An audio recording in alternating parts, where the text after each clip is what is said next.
Переговорю. Я вчера записывал длинное видео по поводу изучения языков в теме образования, в частности изучения английского. И долго вчера ходил, наснимал красивых видов у нас перед дождиком. Но мне не понравилось. Видите, я тщательно сейчас отбираю, что я вам хочу сказать. В частности, по времени. То есть хочу сделать видео более информативные и короткие.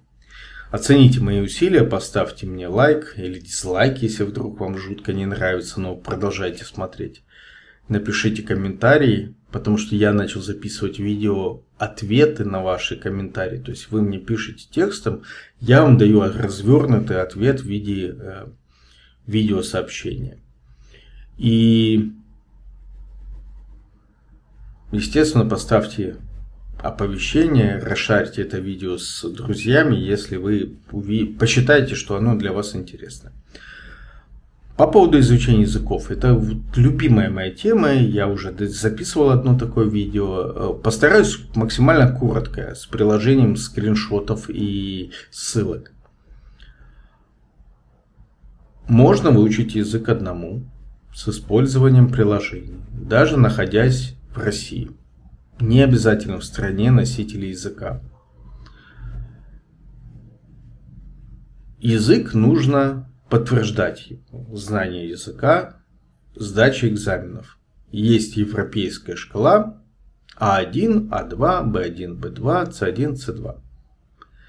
Это европейская шкала. Я считаю, что можно говорить, что вы владеете языком, если у вас уровень Б2. Это уже такой несгораемый уровень, с которого вы уже язык не забудете. B2 и выше. B1, B2, C1, C2. Есть обязательное требование при поступлении в вуз западный подтвердить знание языка. Уровень должен быть условно, очень условно. Между вузами может быть отличие. То есть, понятно, если вуз не самый популярный, он снижает требования языка. Если вуз чуточку более популярный, он повышает требования к языку. Но в большинстве вузов достаточно уровня B2.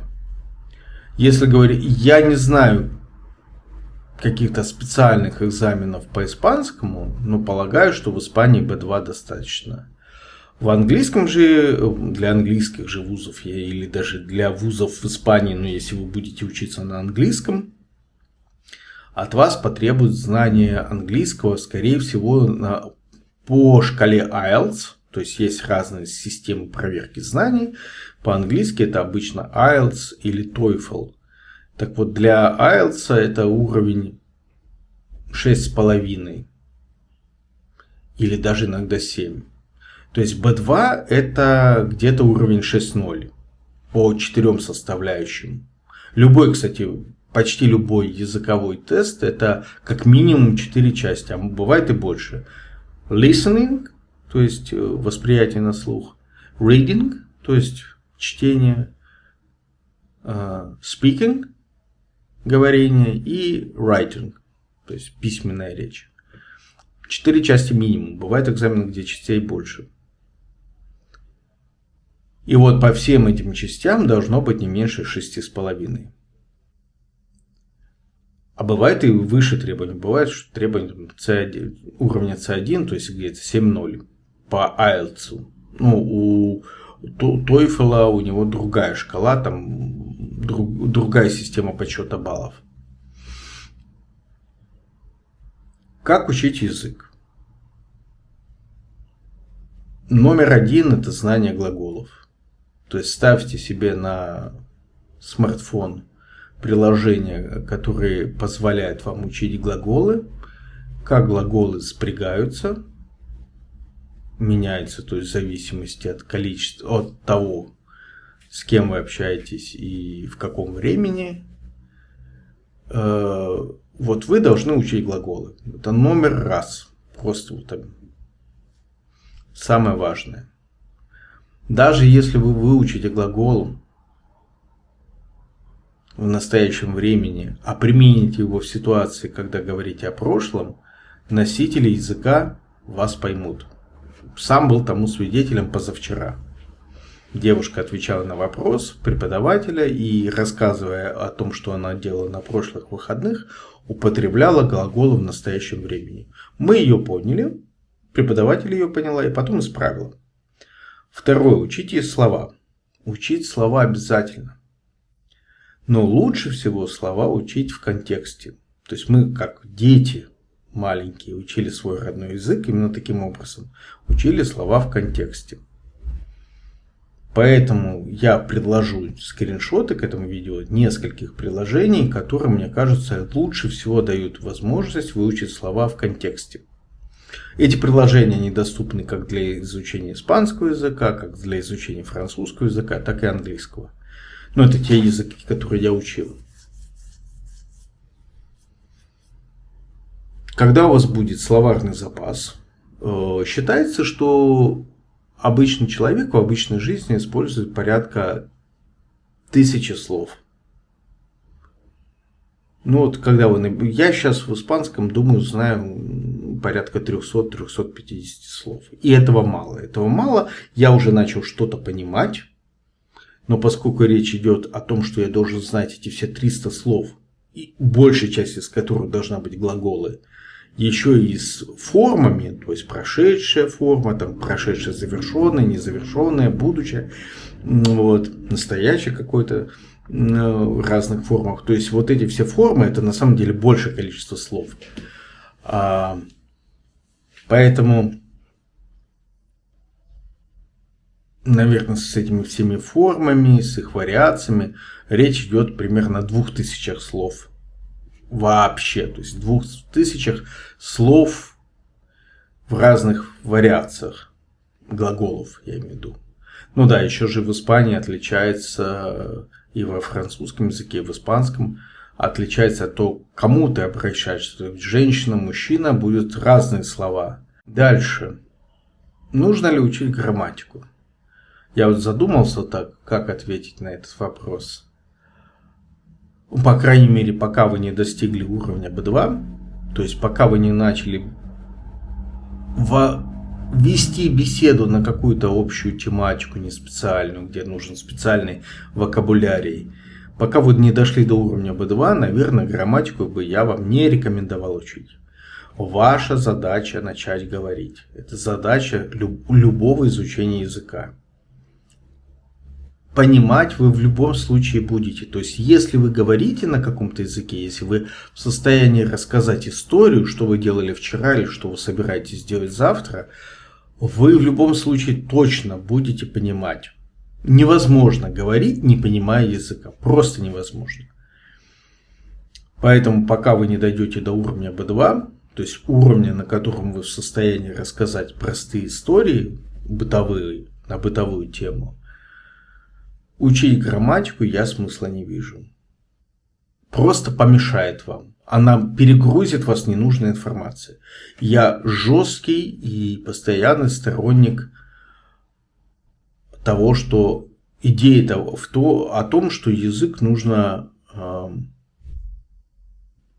впитывать, acquiring. То есть ты должен учиться как ребенок, который вначале несколько лет слушает, просто слушает и в контексте видит, что происходит, и понимает, ага, вот тут папа с мамой говорят о том, что они там что-то будут делать, вот тут они говорят о том, что они что-то делали. И ребенок вот в этом процессе, то есть как дети, они вначале говорят беме непонятно что, потом говорят просто неправильно, но говорят уже, и уже это уже можно воспринять как речь. И потом они говорят все лучше и лучше и лучше. В основном говорят, меньше пишут. Вот я полностью уверен в том, что и изучение иностранного языка должно быть таким же образом. Не разбор этих скучнейших, сложнейших, непонятных на то, что мы в русском языке имеем правил. Нет, это нафиг никому не нужно на первом этапе. На первом этапе вы должны прийти к тому, что начнете говорить, как дети. Дойдете до уровня 1 класса. Ребенок, приходя в 1 класс, Он уже достаточно свободно выражает свои мысли на бытовом плане. Он уже читает книжки, тоже на бытовую тематику. Он воспринимает на слух то, что ему говорят, не специальное, то есть без терминологии какой-то специальной. Вот вы должны дойти до уровня ребенка 1 класса в вашем родном языке без знания грамматики. И когда уже ребенок говорит, то есть вы идете в 1 класс, и там уже, когда вы уже можете выражать свои мысли, вы уже можете понимать чужие мысли, вот там вам объясняют, почему это так или так. Там вы уже учите грамматику. Это, конечно, помогает вам закреплять знание языка, но вы уже к тому моменту говорите. Именно это вам нужно делать. Именно это. Дойти до уровня говорения. Под говорением я понимаю прежде всего устное выражение своих мыслей, но и письменная. Письменная речь — это тоже речь, то есть тоже говорение. Кому-то легче писать, кому-то легче говорить. Почему легче говорить? Потому что вы запомнили, как звучит слово. Ну, мы уже различаемся, это визуалы, аудиалы, или как это называется. То есть кому-то легче сказать слово simultaneously, одновременно по-английски. А кому-то, или вот я сам прокололся позавчера, я знаю, что nombre — это имя, apellido — это фамилия. Но я забыл, как пишется слово apellido. Я знаю, что вот оно звучит как apellido, ну потому что есть звучит, потому что глагол звучать, ну на французском, je m'appelle André. Вот. Я зовусь, я звучу Андрей. А тот же самый корень. Вот я забыл, как по-испански apellido пишется. Почему? Да потому что я никому не писал, до позавчера я никому не писал, что nombre Андрей, apellido Панюшкин. Не было у меня такой практики. То есть я читал это множество раз в разных документах, которые я заполнял, но ни разу не писал. Но говорить-то я говорил. Где-то я там приходил, с кем-то общался, я говорил, что вот мы apellido Панюшкин, там, врачам, например. Вот. Я считаю, что говорить проще, чем писать. Ну, кому-то проще писать. Писать же нужно вспоминать еще, какие буковки в каком порядке ставятся. Да, spelling, то, что называется. Хотя в испанском есть отдельное слово для написания по буквам. Забыл, как оно звучит. Вот. Есть, соответственно, приложения, которые помогают вам, ну, большинство приложений для изучения языков помогают вам тренировать навык письменной речи. То есть вас заставляют писать слова. Язык нужен для общения. Мозг должен понимать, зачем он должен запоминать этот язык. Поэтому вы должны с самого начала, как только начали заниматься, использовать этот язык. Иначе вы его не выучите. Под использованием, понятно, вы находитесь где-нибудь там в Краснодаре, ну как вам использовать испанский? Лучше всего с удовольствием. А это значит, ставьте себе приложение для дейтинга, ставьте себе, ну типа Тиндера или что-то, что еще в России разрешено. Кстати, Мамбу тоже можете поставить. Ставьте себе приложение для поиска языковых партнеров. И ставьте себе искусственный интеллект. Это все формы общения. В приложении для дейтинга, да хоть женскую фотографию повесьте, если вы взрослый, лысый, почти мужчина, такой как я, в самом рассвете сил, как Карлсон. Если я сейчас сделаю анкету на Тиндере с женщиной какой-нибудь красивой, у меня столько будет языковых партнеров, которые мне напишут со всей Испании и со всей Латинской Америки, не отобьюсь.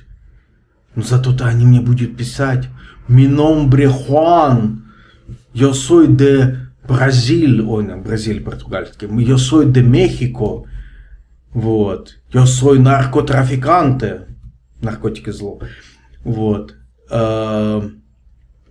Но я-то это буду читать. Вы поверьте мне, я читаю множество, ну, читал, сейчас я все это удалил, но читал я множество анкет. Отличный способ тренировать свои скиллы и еще более отличный способ отвечать им. Дейтинговые сайты, в плане дейтинга, я считаю, полный провал. Мне нужно, вот я человек, который в Советском Союзе рожден, мне нужно видеть человека, мне нужно его нюхать, мне нужно его слышать, мне нужно видеть, как он двигается, чтобы захотеть с ним общаться. Но, возможно, молодежь сейчас по-другому мыслит, не знаю. Но дейтинговые сайты отличны для того, чтобы тренировать свое языковое общение, переписки. Но есть, это я так отчасти в форме шутки говорю, есть специализированные приложения, которые позволяют искать языковых партнеров. В этих приложениях, кстати, любой дейтинг запрещен. Мои два любимых приложения — это HelloTalk и Tandem. Есть еще сайты, но не приложения, Lang8 и Interpel. Я ссылки добавлю, скриншоты добавлю, увидите. Там можно находить партнеров и для письменного общения, там можно находить партнеров и для голосового чата. Это вторая форма. И это действительно работает. Поверьте мне, я больше всего нашел партнеров для изучения английского, французского и сейчас испанского языка именно в HelloTalk. Ну, меньше в Тандеме. Отлично работает, можно находить разных людей с разных частей света. Это очень интересно.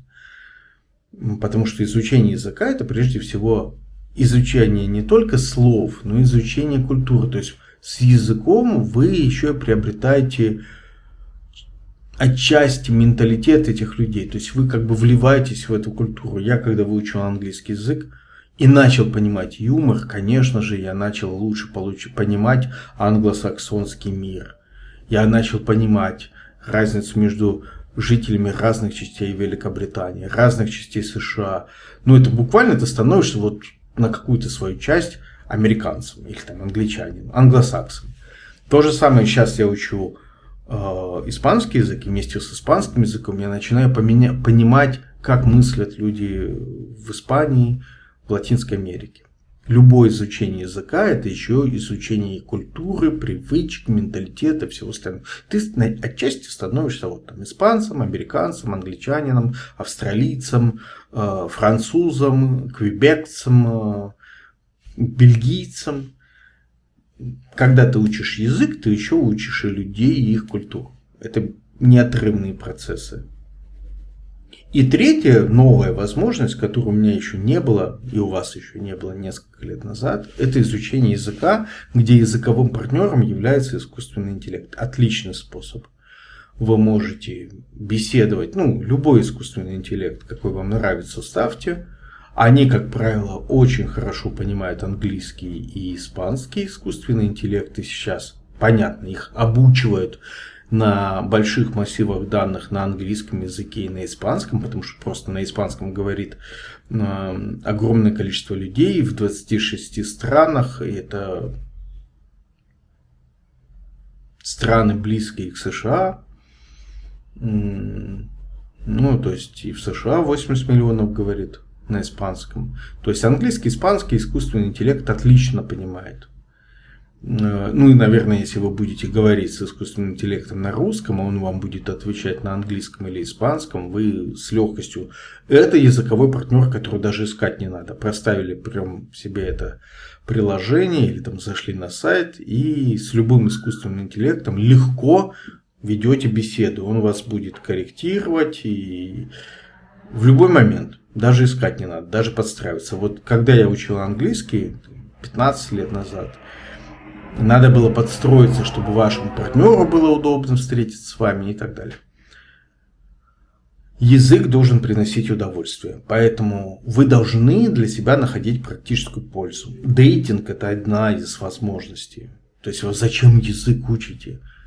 Чтобы лучше жить, найти себе партнера или партнершу, получить более высокооплачиваемую работу, сменить работу, уйти, допустим, из медицины в IT или наоборот. То есть язык должен быть полезен вам и приятен. Это очень важно. Поэтому крайне рекомендую смотреть мультики, которые вам нравятся на том языке, который вы учите, потому что мультики сделаны так, чтобы язык там был простой. Но объективно свинка Пеппа по сложности языка намного легче, чем трудно быть богом Тарковского. Ну, объективно. Поэтому не надо изучать испанский или английский по Сталкеру, например, второй. Я, кстати, смотрел на английском Сталкер. Интересно. Свинка Пеппа легче. Специально для детей сделано. И, кстати, поверьте мне, Симпсоны отнюдь не детский мультик по языку. То же самое касается Саус Парк, Южного парка. То же самое касается вот этих мультиков для взрослых. Там есть что-то полегче, что-то посложнее. Но поверьте мне, Симпсоны нет. Даже не пытайтесь изучать на них язык. Там прям даже, как бы, я думаю, для носителя и бывают моменты сложноватые. Уж больно они там эзоповым языком иногда говорят. А вот детские мультики, объективно детские, они именно попроще сделаны. Сериалы. Смотрите сериалы, которые вы уже видели. Почему которые вы видели? Потому что когда вы смотришь новый сериал, у тебя часть мозга работает на то, чтобы понять, что там происходит, а что там дальше будет. Ну, то есть часть мозга следит за том, как развивается сюжет. Но когда ты смотришь сериал, который ты уже видел, ну, например, «Как я встретил вашу маму», ситком, «Теория большого взрыва», где действие развивается медленно, где люди говорят в основном. То есть ничто вас не отвлекает от их вот... То есть суть сериала в том, что они между собой разговаривают. Вот. Господи, а что же там? Всегда солнечно в Калифорнии? Не в Филадельфии? Нет, не этот. Забыл какой-то сериал тоже. Ну, в общем, выбирайте сериалы такие бытовые, простые. Потому что, например, House MD, в русском языке Доктор Хаус, этот сериал очень тяжело смотреть. Из-за того, что он специализированный. Там огромное количество медицинских терминов используется. Лупус, волчанка. Или там какие-то другие. MRI. То есть компьютерная томография. Много специальных терминов. И я до сих пор с трудом смотрю House MD. Потому что именно из-за терминологии.